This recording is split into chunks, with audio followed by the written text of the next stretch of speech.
Thank you for tuning in to Love of the Game, episode 3 of our NBL1 East podcast. And for episode 3, we've got Joshua Clifford, the Maitland Mustang legend. How are you today, Josh? Yeah, I'm good, mate. I'm good. Excited to be here. How's preseason been? Been busy? Yeah, it's been awesome, mate. The boys have been going hard. A lot of younger guys coming through and doing a great job. So it's been long, but yeah, everyone's keen as the previous years, mate. So yeah, it's going well. Now, ladies and gentlemen, we've got a great show in tune for you guys today. We're going to be talking about the NBL1 East 2024 champions, the Maitland Mustangs, and their journey to get there. And Josh, you've been there for 20 years. So we're going to talk about everything Maitland Mustangs. So hey, everyone kick back, relax, and enjoy the show.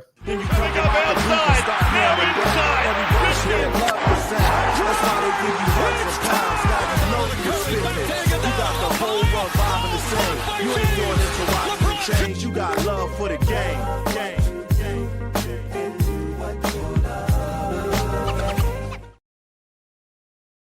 Now, I'd like to thank our two major sponsors that make this possible. We'll start off with Beneath the Surface.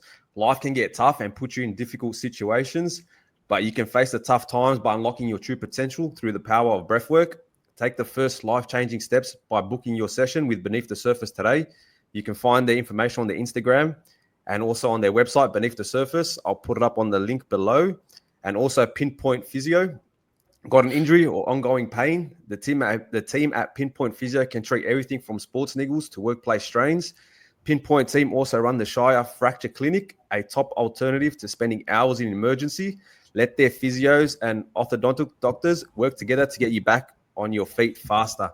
Give Pinpoint Physio a follow on Instagram for more information and swing by the clinic. Hopefully not, but if you do need it, swing by. And they've got your back when your body doesn't.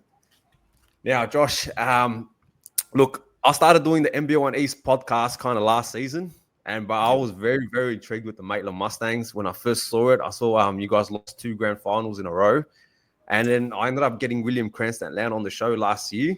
I don't know if you caught on to that show, but he pretty much said, man, from the start of the season, we took it serious. We started preseason early and we met in business. I just want to know, what was like the whole 2024 season like for yourself in a nutshell? Oh, mate, it was, mate, the drive, like you said, with the 2 years that we lost the grand final previously, just lit the fire, for everyone within the team, mate, and the association. I feel like we knew we were 2 games that we definitely should have won, like previously, 2 grand finals that we missed out on. But yeah, that 2024 season, we all come in super early in the preseason. Everyone was on it from the get-go. Everyone knew what we were there to do. It was to win it, and we're lucky enough, obviously, to do that. But yeah, everyone was really locked in, and had that main goal of winning the East, but also getting to that Nationals and giving that a good nudge as well. Yeah, because I got to ask, man, what was like the talk like? Because look, man, because I play sports also, man, and losing grand finals are tough. Now to lose 2 grand finals in a row is tough because you kind of get some mental demons coming into you, you know what I mean? And heading into that 3rd season, did you guys kind of talk about it, or did you guys just kind of forget about it and go, you know what, let's get this done? Or did you just kind of just go like, all right, let's talk this out, let's get it over and done with, and then let's move on? Mate, I think, to be honest, I don't think we really talked about it too much. Like I remember coming home on the bus after that grand final loss to Sutherland, and mate, you could have heard a pin drop. Like, there was not much happening that 23 season, and to be honest, everyone kind of went away for a few weeks in the preseason, and there wasn't much said, to be honest. Everyone, like I was saying before, everyone just come in, and we knew that we were good enough to win, but we knew we had to work our asses off to do that. And I felt like everyone just rocked in, like we said, preseason, had that same mentality, and we just went hard for a full season. Like, it's definitely one of the toughest like preseasons I reckon we've had. Like, we were absolutely beating the shit out of each other, but it was all for a good cause, I think. So yeah.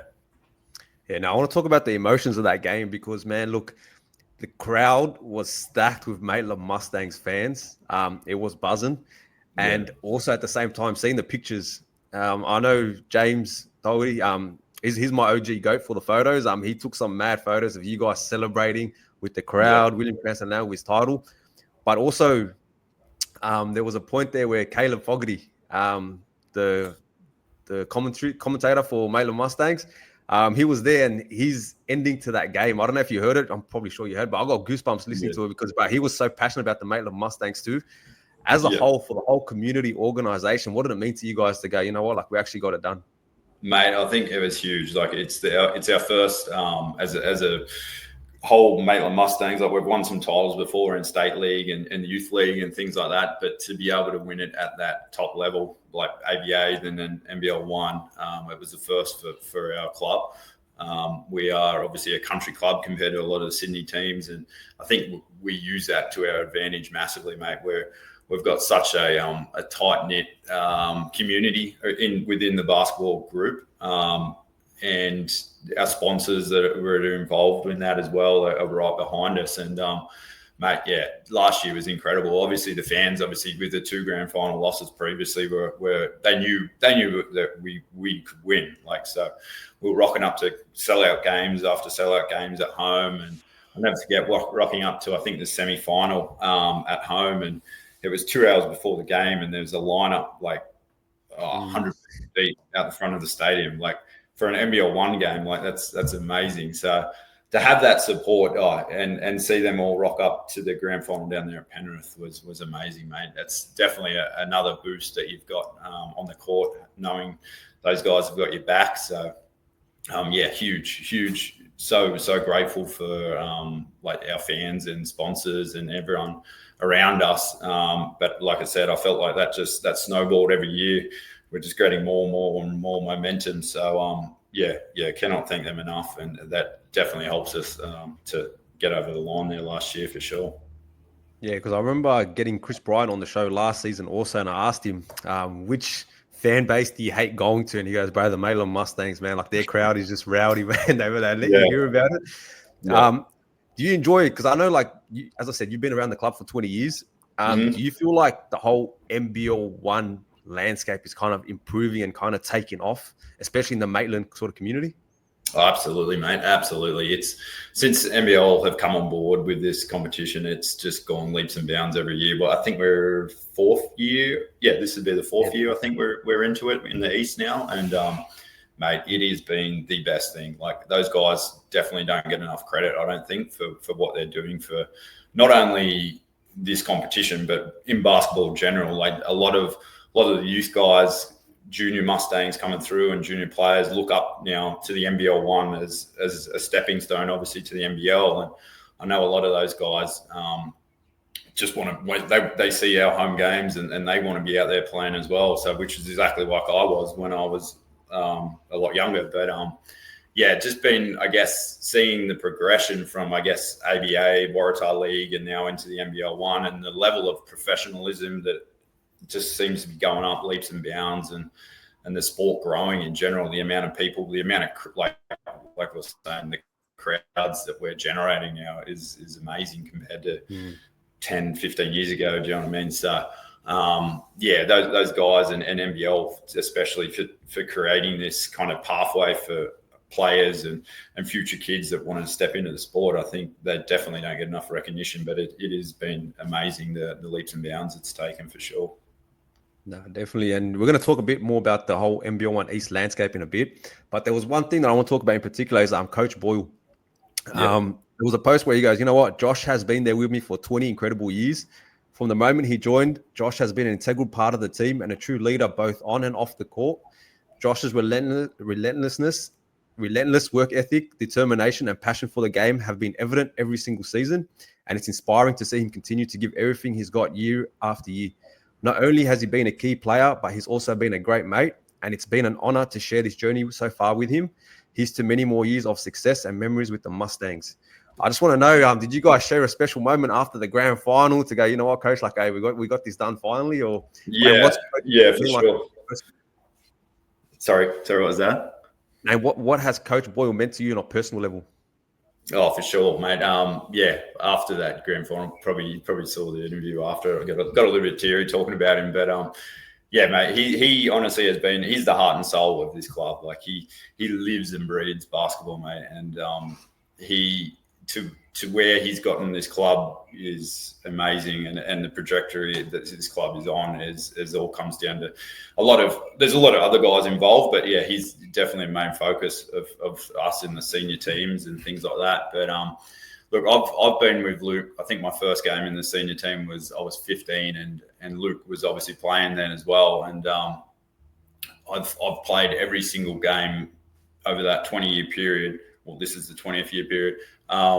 Has been with Luke by my side, either as a player or as a coach, kind of thing. And just to see his passion for basketball in general, and the progression that he's taking now from I guess stepping from a player into a coach, and seeing him progressing as a coach is amazing. And the amount of sacrifices and efforts that he puts into this club and is second to none, mate. Like there's no one out there, I don't think, in the NBL East anyway that has that passion that he does, and wants to see us succeed on every avenue, not only for juniors but in the senior levels as well, mate.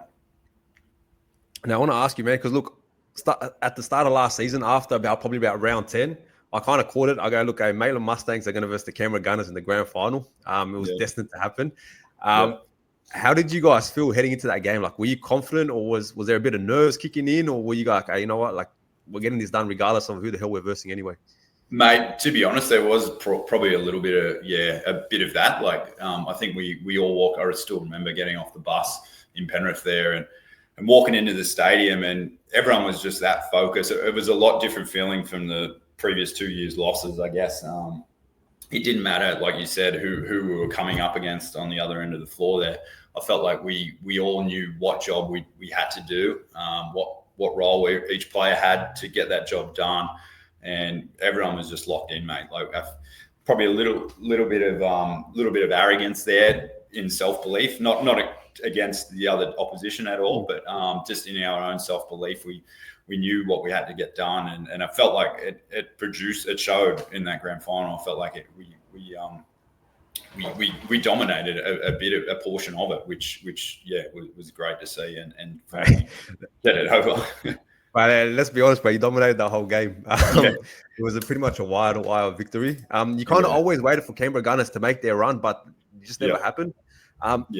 Another player that I want to talk about in particular is Christian Little.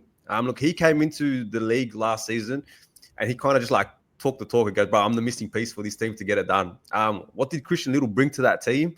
And especially with his kind of like his attitude and, as you said, that little arrogance to it too, which is, we kind of need that in this game. Yeah, mate, he was huge. Like he proved himself straight away. He talked the talk at the start, but he had the game to back it up. That's for sure.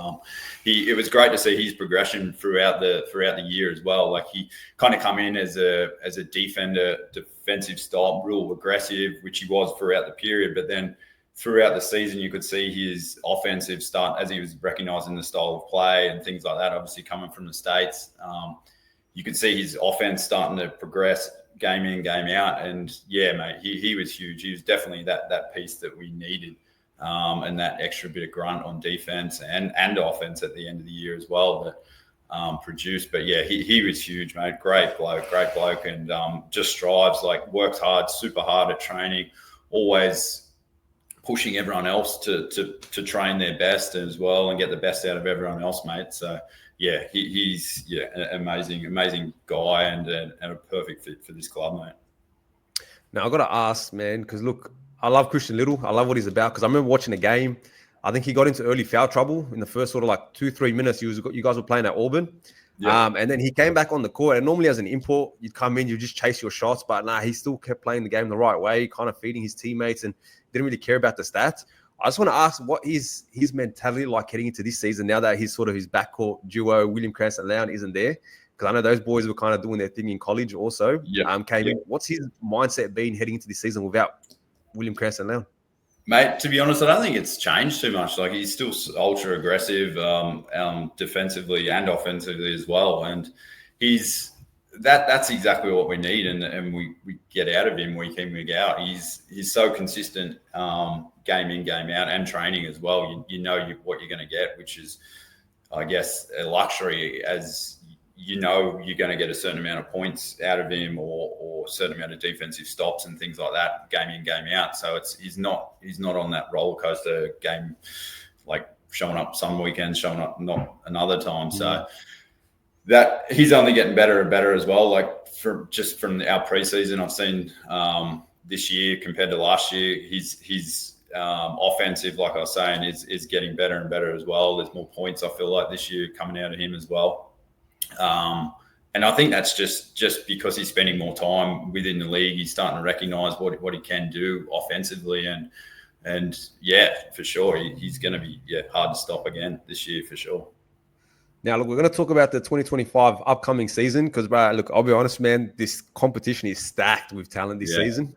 Just pretty much every day, I'll go on my Instagram feed. I kind of see a new signing at the NBL1 East, and I'm like, yo, what the hell is going on here? But I'm all for it. And the reason why I say that is you guys have lost your two-time MVP, William Cranston-Leon. You've lost Matty Gray. What's your mindset heading into this season? Mate, to be honest, we're still we want to win again, and we want to compete at nationals and do better than what we did last year. That was day dot. We got us pre-season. That was we all stood around and we all got in a room and we said, all right, we've won this thing. We're winning it again. Like we got that exact same mentality as we have the previous years. So we don't feel any pressure or anything like that of winning it last year and expectations or anything like that. We're just going out and working hard. And yeah, that's 100% our expectation this year is to win the NBL1 East and then get on to nationals and try and get that national title at the end of the day. But primarily, NBL1 East, we're just 100% going for the win again and progressing like that. So, pre-seasons, obviously with Will and Matty going has been different, but we've got such a core group, like our youth league team is stepping up. There's so many good guys stepping up out of those guys. They're 2 years back-to-back champions as well. So there's no slouches in there. We've got some amazing players coming through and they're just fitting in like straight away as well. And then we've got the addition of Mandrell as well, who's you know what he's like. So ultra aggressive scorer as well. So we have lost Matt and Will, which is a big loss. Like we kind of knew, I think, towards the end of after the season that we mightn't be getting those guys back. But with the guys we've got coming through and the imports that we've signed, mate, we're 100% more locked in as well and going for it again. Yeah, because I won't lie, man. When I saw William Cranston and Matty Gray leaving, I was like, fuck, man, what's going to happen with Maitland, man? Because you kind of just went through this whole emotional roller coaster trying to get this title, and now it's like, can they do it again? Like, what's the chances of it happening? And then once you signed Mandrell Worthy, I was kind of like, all right, these guys are going to be sweet. Like, they're going to be kind of in that top four bracket sort of thing. And for me, another reason why is the travel, man. Like having to travel to Maitland will be tough for any team to get there, and especially with your home fans. And the bond that you guys kind of created last season can withstand sort of the losses of William Cranston and Matty Gray, because at the same time, man, the return of Billy Parsons, because I know he kind of missed out on the whole grand final experience because of the ACL. Man, there was a video too where I saw him hugging someone. I think it was William Cranston. I was like, bro, your knee, bro, be careful, man. But it was just that adrenaline, and it's going to be good to see him. But who else do we need to keep an eye out from the youth teams that's going to kind of have a breakout season this year? Mate, we've got, obviously having Bill back, he is going to be huge. Like he's an absolute enforcer for us and a beast at both ends on the defense and offense. So having him back around is amazing. But definitely, like I was saying before, we've definitely got some good young guys coming through. We've got Jay, he's been around, but he's only getting better and better every year, mate. He got player of the MVP of the final there for Youth League last year. So he'll be stepping up and playing a lot more minutes, I think, this year, which is fantastic. I think that's such a great thing for us. Isaac Testoni, he's stepping up as well, mate. He's been huge, like in this preseason. I think his game is getting so much better every year, and he's stepping up, and I'm super excited. Like his aggression on the offensive and defensive is perfect, like fitting in and taking some of that loss of William Cranston-Leon. He's played under him for the last 2 years, so he's been able to model his game a little bit like him. So yeah, super excited to see those guys, mate, step in and have a crack. And now, look, before we kind of move on to the whole 2025, I'm literally a big believer that William Cranston should and deserves to be in the NBL. The guy's a talent. He can kind of do it all. He's a good facilitator, and he also knows how to defend. Like, everyone talks about his size, but man, he was averaging like 2-3 steals a game, and he's just a pest. And I love his game. So look, if you were kind of going to an NBL GM, how would you sell William Cranston and what he can bring to a team? Mate, he's a pure professional. Like, to start with, like he just wants to win. Like, he'll do whatever he can to make himself win. He's in there every single day, getting shots up, wanting to get better. He loves basketball and just loves competing. But he's definitely at that level for sure, mate. Size doesn't matter. Like, you've seen him jumping over, dunking on 6'5", 6'8" dudes during the last 3 seasons with us in the NBL. He's small, but he knows how to use his body in those tough challenges. And mate, he's a complete package. Like, he to be honest, like you said, it's not just his offensive. Like, he's obviously 2-time MVP of the East, and he can score. He can score when he wants, inside, outside, wherever, and he can create as well. But it's like you were saying, his defensive prowess is he's able to read the game really well, I think, on the defensive end, and make those adjustments and like get those steals as well. So super, like, obviously a reason why he's moving down there is to chase that NBL dream, like working under Jared Weeks down there. He's assistant coach for the Jack Jumpers. So I really hope he gets that opportunity to get in that fold, get in that mixed, and give it a good crack for sure. Yeah, definitely, man, because and I want to ask from your side too, as a player that's currently in the league and kind of been involved in the whole like basketball New South Wales landscape for a couple of years.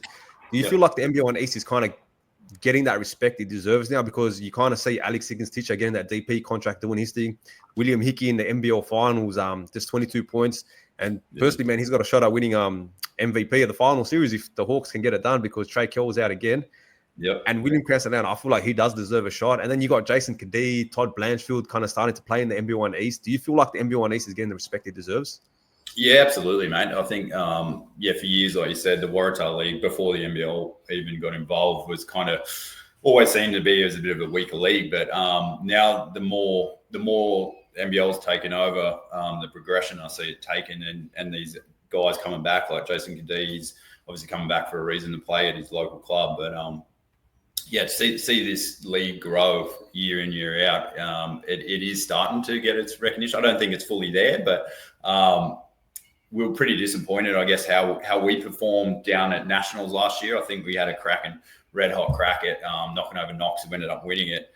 So we were very down on ourselves on that, but I think without that, I feel like it's definitely progressing year in, year out for sure, and starting to get that attention of better players, I guess, throughout Australia, and imports as well, mate. So I feel like there's more money getting involved now with sponsorships and things like that as well, that is attracting more people as well. So I think it's definitely on the right path for sure, mate. Yep.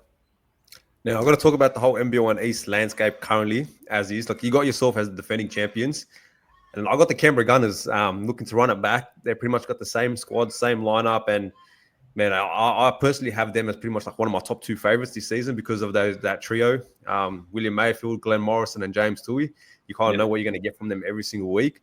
But which other teams do you kind of see, you know what, like, fuck, they gave us a real push last season, and with the signings that they had this season, they're going to have that big jump this season.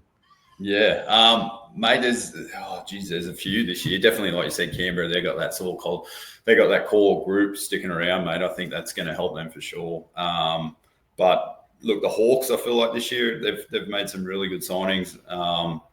Haven't been together for a while, but they've got some good talent coming in. So I think they're going to be pretty tough this year. Sydney will be solid again. I think for sure they'll be definitely up there top 4 as well. Along with Manly as well. Like, you know what you get out of those guys with Mason Bragg, and they're real solid. So, but yeah, man, I don't know. There's who knows? Like it's like we're saying, the league is getting better and better. So each week there's new talent coming up every time, and it's going to be a lot tougher. That's for sure. Yeah. Yeah, because one of my segments that I'm actually going to do is like a little weekly power ranking segments of like the teams. And man, I was trying to work it out from the start. I was like, you know what? I might do one for preseason. I was like, nah, I can't even do that. But you got to see how everyone goes out because, as you said, man, you have Illawarra Hawks who struggled last season with 3 wins. They've signed some talent. You got the Central Coast Crusaders. They've signed some talent. And then for me, a Smoky is Sutherland Sharks. They got you in the grand final in 2023. And they've signed Luke Jamison. They got Jason Spurgeon from the Sydney Kings. And I just feel like after last season, they might also bounce back. So you got 3 teams there that I feel like could push for a top 8 berth. And I'm thinking about which teams will I drop from my top 8. And Bankstown Bruins got stronger. Hills Hornets got stronger too. And I'm like, fuck, man, I'm just in for the show, bro. It makes my life a lot of fun. Yeah. As a competitor, how are you enjoying what the NBL1 East is bringing this season, man? Because last season, I'm not going to lie, there was some games where it just felt like it was going to be an easy dub. But this season, I feel like, bro, there is no easy dubs anymore. How does it feel? That's it. Yeah, no, I think for like we were saying before, as the NBL East is getting recognised, it's a great thing for us. Like there is no easy W's anymore. So I think every game you got to be out there on your game to make sure you get that W because like we're saying, there's 8-9 teams that can be competing for that top 4 every year, each weekend. So I mean it's great. It's great for basketball, right? So. But as a player, I still, it's going to be tough for sure. We're going to have to be on our game every week. Now, I just want to ask, what player are you most excited to go match up against from the new arrived or someone that you had a match up with against last year? Who are you keen to watch again this year? Mate, look, just going up against Canberra again, mate. I think, like you're saying, that they're probably they've got that. Such a core group that are super talented. So going up against those guys and proving ourselves again that it wasn't just a one-off game, I guess would be our goal to everyone there. So they'll be super tough. They're a great team. So going up against those guys would be pretty exciting again, I think. Nah, beautiful, man. Because look, bro, I'm not going to lie. I'm very, very excited for this NBL1 East season. I've already got a few content and things that I want to do. And I'm just like, bro, this is going to be so much fun because anyone can beat anyone. But now, look, I want to talk about your personal career. Look, you've been in with Maitland Mustangs for 20 seasons. And honestly, that's what caught my eye to kind of get you on the show when I reached out to you. I saw that post that said you've been there for 20 years. And I saw you last season playing and things like that. And I was like, bro, I got to get him on because, bro, 20 years with one club is a testimony to like patience, perseverance, because you would have had things go on in your own personal life that goes, you know what, fuck, should I still be playing? Should I just be focusing more on like my personal life and things like that? What has gotten you through 20 years at Maitland Mustangs? Mate, just that desire to win, to be honest, like which we got there last year, but I got the taste of it now. I just want to keep going to, you know what I mean? So no, it's been amazing. Like I've got such a good support system with my wife and kids around me that they're pushing me. They're the ones kind of pushing me to play more so as well and keep involved in that. So obviously over that 20 years, my role has changed throughout as being kind of a scorer to more of a leader kind of thing now. So I really enjoy that and seeing the other younger guys come through and like I was saying before, working with Luke and the passion that he has rubs off on me to just give my all for the club and try and keep seeing us succeed and get bigger on the NBL1 East stage kind of thing. So it's look 20. There's been some injuries throughout there. There's a few years overseas and things like that. But just love the game, mate, and I love competing. So there's no better way to try and do that and keep doing that at the top level as long as I can. So. Yeah, I just love the game and competing, to be honest. So, and it keeps you young also, keeps you feeling young, especially when you're kind of like in that competitive level, kind of at that top bracket. So, Yeah, for sure. You mentioned you have kids. Sorry, you mentioned you have kids. How old are they now? And have they kind of understood that, like what you're doing on the basketball court, and are they into basketball also themselves? Yeah, so I got 2 girls. One's 4 and one's 17 months. The 4-year-old, she's got a bit of understanding, mate, and to see her, kind of get involved with the whole club now. As she loves going to a game night and hanging out with the cheerleaders and doing all that, which is amazing. Just another aspect, I guess, that gets my family involved in not only just watching me play, but allows them to be a part of it as well, I guess. So she loves it. Like, she's always into me. When's basketball back on? When are we going? And she can't wait to get back out there, which is amazing. So the younger one, still probably doesn't know what's going on, but definitely the 4-year-olds. Nah, beautiful. Yeah, because I've got a daughter too, 11 months old right now, and bro, they grow up so quick. I just remember like 2 months ago she was just a newborn. Now she's there, and I'm like, man. And if they're kind of in that sort of environment watching you go, she's going to get the habits and stuff like that. So do you feel like she's going to be playing for the Maitland Mustangs anytime soon?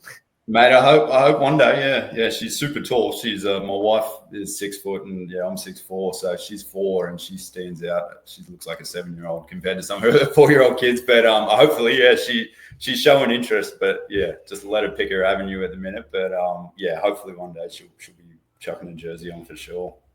Now, I've got to ask you a question. Who has been the most underrated member of the Maitland Mustangs community in your past 20 years? As in the community or the players? Sorry. Community. Like, give a shout out to whether it's the canteen lady, the volunteers, someone mate, I think that's always been there, kind of cheered you up. Oh, mate, our club in general. Like, I think we're the country kind of Maitland. So I think every volunteer that rocks up on game nights, mate, like I was saying, we get a line of people lining up out the door that want to come and watch us play. So all the people involved in making those game nights is amazing. Like, there's no better feeling than stepping into your home court and having that support behind you. But all the people that make that happen obviously don't get the recognition face to face, I guess. So there's a copious amount of people sitting behind the score bench, behind cameras, behind the bar, everywhere, mate, that put in so many hours that don't get that recognition. So definitely those guys, mate.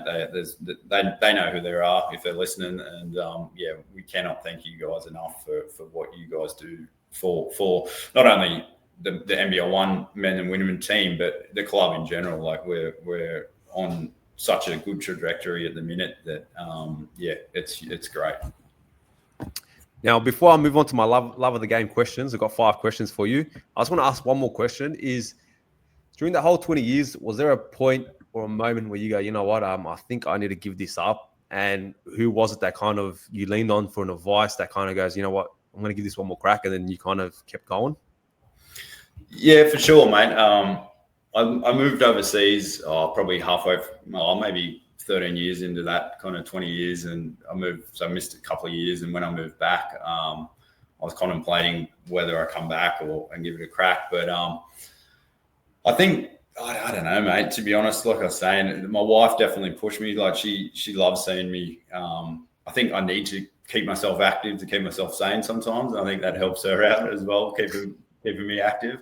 But she was a big force in that as well. But just the desire to compete, mate. I just love competing. I love that competition of trying to win. Do you know what I mean? So having that part and being able to still do it at 36 years old is amazing. But look, it for sure there's ups and downs. But obviously the last few years to get that ultimate goal of winning, and then this year as well there may be a little bit of doubt crept in, but straight away I spoke to my family and my coach in Luke and things like that, and I just straight away knew, no, I want to do this again. I want to chase that feeling again of getting that championship. So that's probably my biggest driver. Beautiful. Now, before we end the show, we've got our love of the game questions of the day. Question number 1: if you could go back to a time when you were 17 years old, what would you tell your younger self? Many things, mate.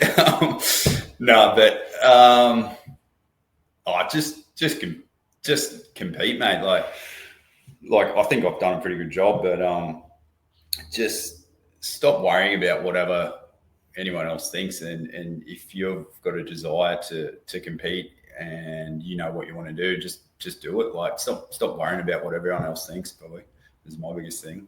I think back then I thought, I probably thought a little bit too much what people thought of me and things like that, and just focus on yourself and do what you want to do. Yeah. Beautiful advice. And question number 2: how have you changed since becoming a father? A lot more patience, that's for sure. Definitely need that. No, it's been awesome, mate. Best thing, as you probably know as well, mate. But yeah, best thing that's ever happened, mate. Just being able to have that to show someone, to raise someone and guide them through their life is amazing. So the best thing, I don't know, every day seems to be a new challenge and a new adventure, to be honest. So yeah, I don't really know the best thing, to be honest, mate. But yeah, just being a father is amazing. Yeah, it's the most amazing thing, but it's also the scariest thing in the world too. They find ways to keep you on your toes every single day. Yeah, that's it. Question number 3: your favorite Maitland Mustang memory? Oh man, it'd have to be last year. Yeah, winning that grand final. Having a lot of the old boys there as well that I grew up when I was when I was in my first years of playing in that senior team. Having all those guys around and supporting us as well, and that whole collaborative. Like I was saying, we're such a not anyone that put the jersey on kind of hangs around and gets involved in the club still and things like that, and kind of celebrating not only with our amazing team on the day and night, but celebrating with all those guys that have put the years in before all us to help us get there. Do you know what I mean? So yeah, celebrating with everyone, I think was pretty cool. How long did the celebrations last also, man? Because I heard they few days, but then we were I heard they lit up the bridge also in red color down there. I think they lit up the bridge there somewhere, but it couldn't go too long because we were straight on a plane up to Gold Coast, the Sunshine Coast, a few days later. So mate, we got a bit of partying in, but then straight into Nationals the week after. So yeah, because I remember that I was meant to do a show with William Cranston and Christian Little after the grand final, and then they're like, "Oh man, we're gonna have to do a rain check because we got our preparations for the final, the Nationals." It never happened. So hey, Christian Little, if you hear this, bro, you owe me one. I'll take that rain check. I'll tell him. Now my last 2 questions are from your coach and your former MVP. This one's from Luke Boyle. Can we ask him about the button? The button, yeah. So Morty, he's a ancient figure in Maitland Mustang history. He's a big fella.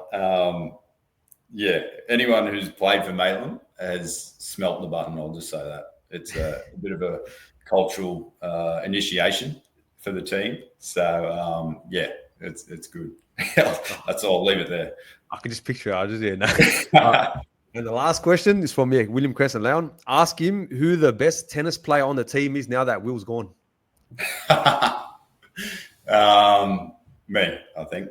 Yeah, I'd be the best for sure. Yeah. But I was probably actually better than Will, to be honest. He just talks a lot of talk, but it'd be either me or Testies, I reckon. Yeah. What's your strength? Do you have a strength? Is it like the serve? Mate, not my serve, that's for sure. Just my forehand, I reckon. But he has to hit it perfectly so I can hit it perfect forehand. You know what I mean? If he hits it, There's something about playing a lefty, man. Is he a lefty? Also a left-handed player? Yeah. Something about versing a lefty, man, just catches you off guard every time, man. Yeah, for sure. But Josh, look, hey, that pretty much wraps up the show. I want to thank you for your time. I know you're a busy man. I know you got training coming up. I just want to ask before we end the show, if you were to talk to any Maitland youngster coming up the ranks to trying to go up that level, what would you tell them, and how can they get there? How can they chase their dreams? Mate, just like I was saying before, just compete. You don't always have to be scoring the ball to be good in your team. You've just got to show effort and desire to win, and just keep competing for every possession, I think, mate. I think that's what probably got a lot of me, like through my junior careers as well, and got my advantages in ways is just give it your all whenever you step over that white line, getting on the court. Like I was saying, I wasn't probably the most talented scorer of all times throughout my career, but I just love competing and tried. There's so many aspects in basketball, which is amazing for our game. You don't have to just score every time, that you can contribute to the team. So yeah, you just compete in all those aspects, and you'll go far, I reckon. No, I love that advice because I do my own mentoring program, like my own business. And I always tell every young kid that I ever meet, is like, bro, always give 100%. Even if you're playing sports, work, anything like that, you see a basketball, you dive on that loose ball, the scout might be watching that, and that's what they need for their team. They don't need some flashy player that scores 20 points because they've already got those players. They need that guy that loves to hustle, or that girl that loves to hustle. So always give it 100%, and that's why I loved your advice. Definitely. Ladies and gentlemen, if you do like the show, like and subscribe. Follow Love of the Game. We're going to get you covered on NBL1 East for the whole season. So stay tuned. It's going to be a cracker season. Thank you again, Josh. Appreciate your time. Shout out to you, mate. I love what you're doing with this, and getting the exposure out there for us, mate. It's awesome. So yeah. Well, you got to thank my injuries, because once I got hurt, I was like, bro, I got to do something, man. And I was literally sitting down doing stats for our team because we played basketball. And I was like, bro, let's cover these guys. And then last year took off. A lot of the players are very, very generous with their time. So I always do appreciate that, because everyone's got their own life and things like that. So I do appreciate your time. Definitely appreciate that. I think it's awesome, mate. It's definitely helped growing our game and getting the exposure, mate. So yeah, love it. Love your work. Maitland back to back. Let's go. Yeah.